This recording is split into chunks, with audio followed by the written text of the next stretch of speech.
Hello, everybody in the chess world. Today we're going to see the Owens Defense, which is one of my favorite ones. And we're gonna need at least two, maybe three videos to see everything.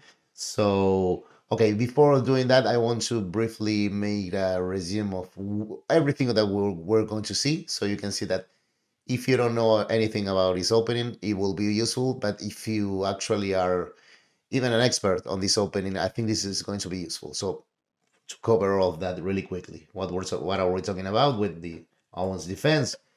Black will usually play this scheme with b6, bishop b7, e6, and the easiest way to show what is black doing with that is to play a classical, opening with white, just going both knights on the center and e4. So this classical variation, on this Owens defense, well, this will be the key. We're pinning the c3 knight, therefore hitting this pawn. And in general, what black wants to do is keep developing pieces at the same time that they harass this e pawn, e4 pawn, so that way it will development less initiative, and kind of reducing white's options. So for example, bishop d3, again we develop and we hit in here, and the same thing queen on e2 will g5. And there are a lot of lines here, but if they advance, well, then we go in and take on this pin. So this is, like the easiest way to, think about this Owens defense and see what is going on in here, what is black trying to do. Now, for the experts on the opening, yes, I know what are the main problems of this opening, but do not believe that there are any sort of refutation. So what are the main problems that we're going to face in the long run if we play a lot of this? And I've seen a lot of colleagues on my clubs, some guys that came and told me, "Oh, you're playing the Owen defense," and I was like, "Yes." And he said, like, "Well, I've been playing it for 7 years, and I've even have some good results, but there are some schemes in which you're just lost, dude. You cannot play it is refuted," and it wasn't like that. So yeah, it is known that in here, instead of knight on c3, the most professional move is bishop on d3, and it's the idea is you're going to defend the pawn with a piece that cannot be pinned. You're going to anticipate with white the attacks on this pawn. So after the e6 move, by black, the idea is, well, the other idea is that this white bishop already passed here, so now this knight could go, behind the bishop instead of doing it the other way around and having the bishop kind of trapped on f1. So this knight from here could cover this other knight in here. And so maybe the pin wouldn't be so hard. I mean, there is a Daniel Naroditsky talk about this. I mean, there is a video. I'll search it and show it to you. And he was like, okay, in here you just play like this, and white is clearly better. So his bishop before you just go like this.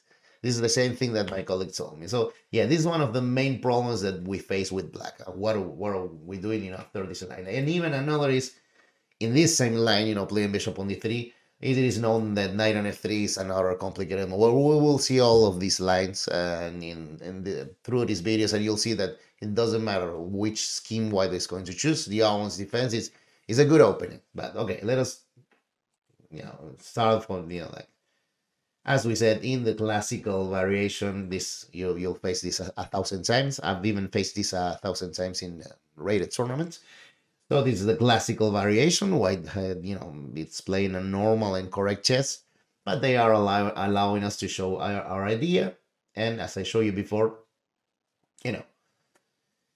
g5, and now we're once again in every turn we're developing a piece, or like in this case, putting a pawn in the center, but always asking questions on the e4 pawn. So in here, in this first video, we'll see what to do exactly in this classical variation. I think you'll really like this. I mean, all of these lines seem to lead to pretty good positions for black. So the options are, well, e5, advancing, as I showed you before. Another option is why not to take, of course. But again, black has pressure here, so a third option will be bishop on g5. So protecting the pawn indirectly, like just pinning the knight Okay, let us start by this pin. It's really funny because I think like a long time ago, one of my friends started playing this, and he asked me to teach him, the lines. When we got to this position, I said to him, "Well, you can just play h6, and you'll force white to give up the pair of bishops. They cannot go back because you'll pick that out, and now you'll be, e4 is falling, and it's a fourchette. But that is why, a bishop takes f6, queen takes, you have the pair of bishops. Maybe you play like this." So the first time that he played this in a tournament, after I had taught him this, he got to this position, and my friends start thinking for 20 minutes. I remember looking at him like, "Dude, I told you h6." And he got the better of me by far, because in the end he played d takes on e4, and later on I discovered that this is a much better move. D takes e4 is clearly the best move here, and it's everything is forced. This is really forcing. So white has to recapture on e4. They playing the intermediate bishop takes on f6. It doesn't work because we can take the bishop, and this is a computer sequence. Here we have knight on d7, and we're threatening rook c8, not only to hit here but to hit here on c3. So let us say bishop on f4, and we can exchange rook c8, and when they go back we go here.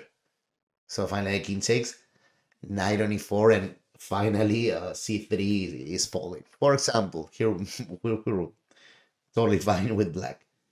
Going back, we were in here, bishop takes on e4, we said, because bishop takes on f6 it's incorrect. Bishop takes. Now it's the only move is to take on f6. Now it's the other way around, than on the line before. You have to take here, of course, because if queen takes e4, we will just take with the knight. But here, when white is probably expecting us to play something like this and be hitting here, maybe forcing us to play something awful, ridiculous like this. Maybe this is possible. I don't know, not because of c3, but this position is still awful. But let us go back in here. Instead of taking on f6, look at this move. Queen on d5. I love this move. I played this again on the internet recently. I think my opponent played bishop on e5 in here, and after knight on d7, because I think my game went like this. And my idea is that I'm hitting here on e5, and I know that he couldn't take here because I'll have this. I'm winning. I'm hitting here, and also here, which is winning the rook. For example, in my analysis, the computer said bishop takes on g7 is better move, but rook g8, and we transpose to what we saw before. But here we even have rook takes on g2. So these are great positions for us for black. We can always continue with knight on d7. This clear advantage.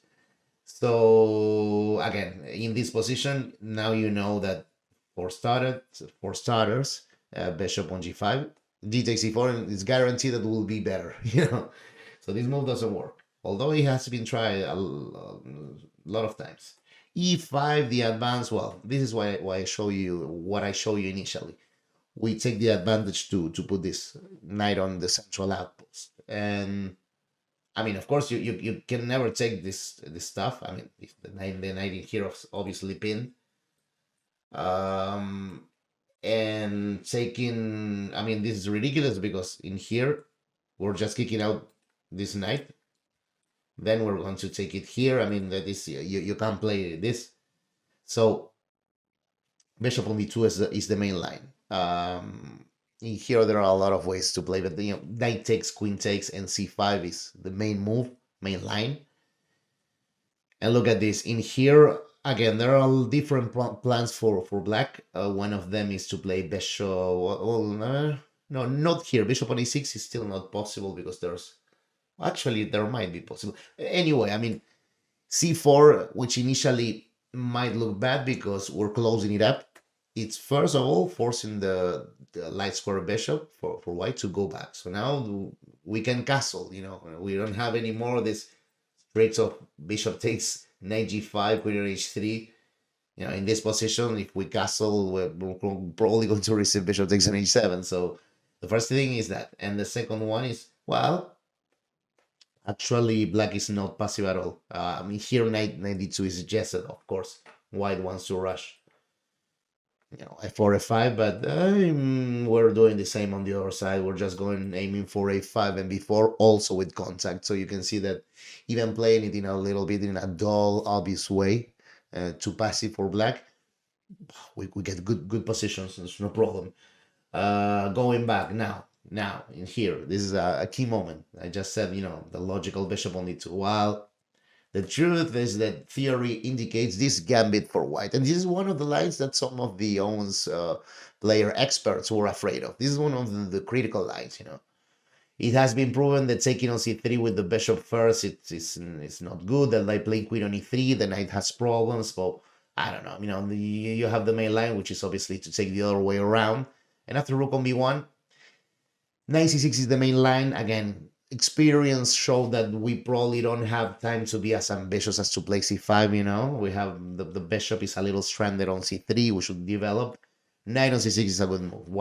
Black can wait and not playing short castles. Just queen d7 will just develop. And let us say I saw a game like this, and knight on e7, and there's an initiative for white. There's not about it. And this bishop on a5 might look a little weird. We are up on up, and objectively here, for example, again, in this position, white should probably be careful and be patient. I mean, if you rush it, now we can just castle. Then play knight on d5, at the right moment play c5. Now we're up on up, and yeah, the only real compensation is the uncomfortableness, let's say, of the bishop on a5, but the rest is just a good news for black. So finally, let us go to the d5. E takes d5. Well, this will be another of the main moves, for white. So obviously a good move. And again, there are options in here, but by far I will recommend queen takes on d5. It's so funny because let us see a few more moves that are obvious. Castles. Now the knight on c3 is not pinning anymore. We just blow it up and we castle ourselves. So now there are, before finishing up with the theory from this point on, look at this from a positional point of view. It's amazing how simple this is for black. It's so easy to play. Look at this. Our plan is more than obvious. You just want to play knight bishop d7 and c5 and hit on the center. Now this queen on d5. The really cool thing about it is if at any point white tries to kick it out, let us say with c4, we always go queen on h5 and we're ready to double up the pawns on f3. I mean, I play, again, this position for tournaments a lot of times. Always either draws or victories for me. It's so easy to play. So I really like this idea of queen on h5, going that way. So, for example, I mean, I'll show you a4 will be our main move. Bishop on f4, already hitting the c pawn is another try. I mean, let us say that our plan, to be more concrete, is knight b7, c5, and then one of the rooks to c8, which might be the a rook, might be the other one. But that will be the general plan, and then c5. So, again, bishop f4, asking the question of what to do with the c pawn immediately, possible. And another move that to me is interesting is this bishop at g5. It's just, like the most normal move in the world. But he has the difference, this interesting thing. It's cutting the possibility of queen on h5. So that, I think that alone makes it a pretty interesting try. So let us say bishop on f4, rook c8. As I said, any of the two rooks, it's good on the c file. In this case, also protecting the c pawn. But of course, just wants to play c5. And I saw, rook fe1, c5. White tried taking, which looks awful, if we look at the pawn chain. But for example, again, c4, we always have this, once again. And we'll discharge everything on f3, we're also, the other thing, we always create this central pressure. And I mean, c3, we just blow everything out. Now we can even undouble those pawns because with knight on c6, we got big pressure. What else? Well, that is why in this game I saw pawn takes instead. But this is Christian Bauer against Variev. It's not the exact moves, but it's kind of like this, the model. A4 with queen h5. Now even without being kicked out, well, let's just double up pawns on the f3 square. Knight c5. Well, this is probably unclear. Black is fine. It's kind of like Barre versus Christian Bauer. Going back, I wanted to show you, well, this interesting bishop on g5, but knight bd7. And now, well, let us try to kick out the queen now that she cannot go to h5. Well, this is a good square because, look, once again, we're threatening to blow this up and take that pawn. So they'll play c3. And now simply h6. If they take on f6, we'll be happy. If they go away, we even have this classical strategy of taking advantage of that to play knight on f4. I mean, we're always fine in here. And finally, just to finish up, let us say this a4 possibility. This is a normal good plan for white to throw up the a pawn. Well, once again, we'll play what we're here to play. Normal, obvious move, knight bd7, knight bd7, a bishop on f4, c5. This is simple chess. c4, once again, we go there, we'll blow it, and of course, creating the pressure on the d4 pawn. They protect it, it's the same procedure quite often. We blow everything up. In this last line, we even have this little surprise e5. And if they take with the pawn, the idea is always the same, knight on h5. This is equal, or take it with the bishop, well, similar. And we'll play this and let's say rook on e8. I mean, okay, these are pretty specific lines. They derive from this a4 line. Probably a4 is the best try for white. They at least have to try to create something, activate the rook. But once again, we're totally fine with black. So okay, I'll finish up this first part, but then we're going to see the different alternatives and the Naroditsky system and everything that is supposed to refute this opening, but we'll see it step by step. So thanks a lot for watching. I'll see you on the part 2. Remember to like, comment, share, and subscribe. So see ya next time.